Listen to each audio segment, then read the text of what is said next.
Après avoir publié Raconte-moi Julie Payette en 2015, voilà que l'auteur de Mercier, Alexandre Provost, récidive et publie Raconte-moi David Saint-Jacques. Reçu en studio, il nous résume le sujet de ce nouveau livre. Bonjour tout le monde. On a le plaisir d'avoir en studio Alexandre Provost, qui est un auteur de Mercier. Donc, Alexandre qui vient de publier tout récemment le nouveau livre Raconte-moi David Saint-Jacques. Dis-moi donc, c'est arrivé comment ce projet-là pour toi? C'est arrivé à un moment où David Saint-Jacques se préparait à aller justement en mission dans l'espace. Puis, comme j'avais écrit Raconte-moi Julie Payette, la maison d'édition m'a demandé d'écrire Raconte-moi David Saint-Jacques et d'expliquer dans le livre quel était son parcours pour se rendre justement à avoir une mission qui lui a été proposée pour aller à la Station spatiale internationale. OK. Puis c'est quoi qui t'a marqué le plus de cet homme-là? Tu apprends à le connaître assez... Bien, c'est vraiment l'ensemble de l'œuvre, dans le sens que David Saint-Jacques, moi, ce qui m'impressionne, c'est que, premièrement, il est ingénieur de formation. Par la suite, il a fait une maîtrise en astrophysique. Puis, pour finalement travailler, à chaque fois, il est allé travailler, là, comme ingénieur, il est allé travailler. Par la suite, comme astrophysicien, il est allé travailler aussi. Puis, il a finalement décidé de retourner aux études pour devenir médecin. Alors, par la suite, un parcours. Vraiment un parcours super intéressant. Puis, il est allé... Par la suite, il a appliqué pour devenir astronaute à l'Agence spatiale canadienne, puis il a été accepté.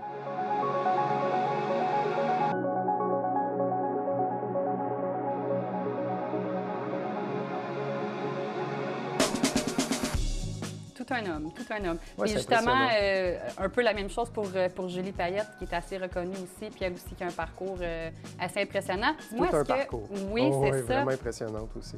Est-ce que c'était plus facile de tomber dans celui-là, puisque tu avais déjà un peu ton modèle d'établi pour la rédaction? Est-ce que le deuxième était plus rapide? C'est complètement différent, en fait, parce que c'est sûr que ça m'a aidé parce qu'il y a des notions sur le domaine de l'espace puis de la conquête spatiale que je maîtrisais un peu plus. Exactement.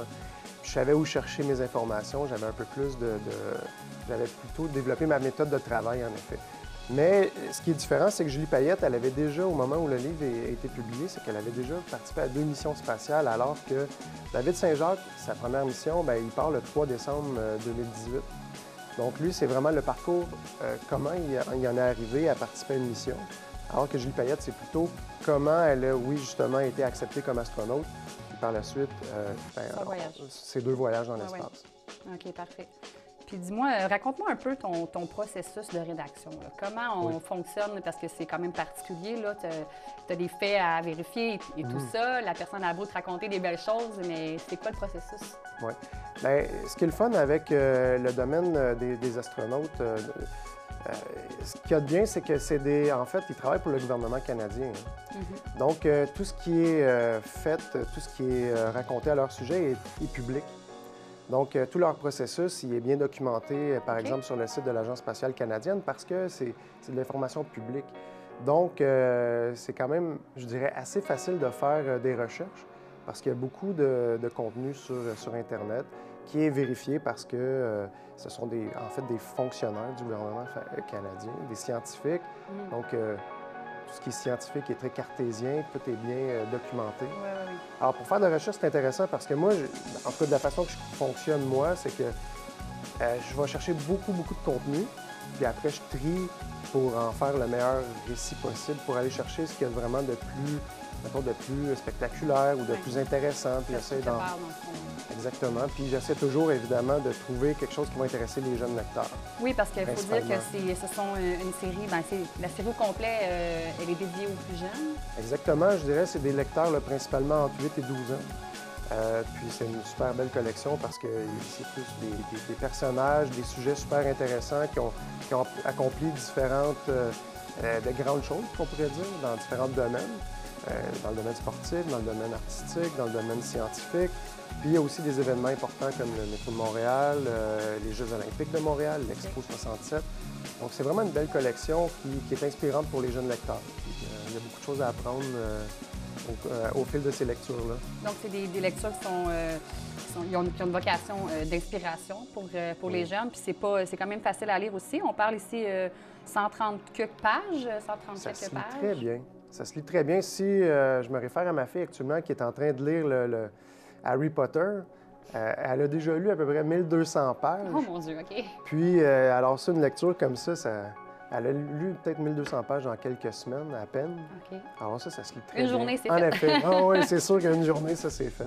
Excellent. Puis dis-moi, ce serait quoi tes prochains projets? Est-ce qu'il y a d'autres tomes de la collection pour toi?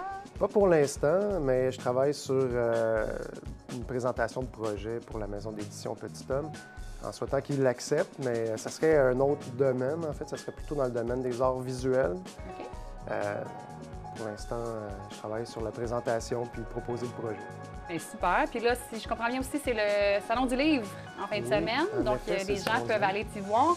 Puis tu me disais que tu aimais vraiment ça, le Salon du livre. C'est une belle expérience pour toute la famille. Parle-moi un peu de qu'est-ce que tu vas chercher là-bas. Bien, il y a vraiment une belle énergie là-bas. Les gens sont heureux d'être là. Il y a un paquet de livres. Il y a des... Je ne sais pas combien de livres il peut y avoir d'ailleurs, mais il doit y avoir au moins 1 million de livres à...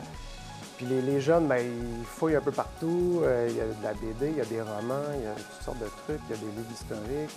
Puis il y en a pour tous les goûts. Puis, comme je disais, il y a une belle ambiance.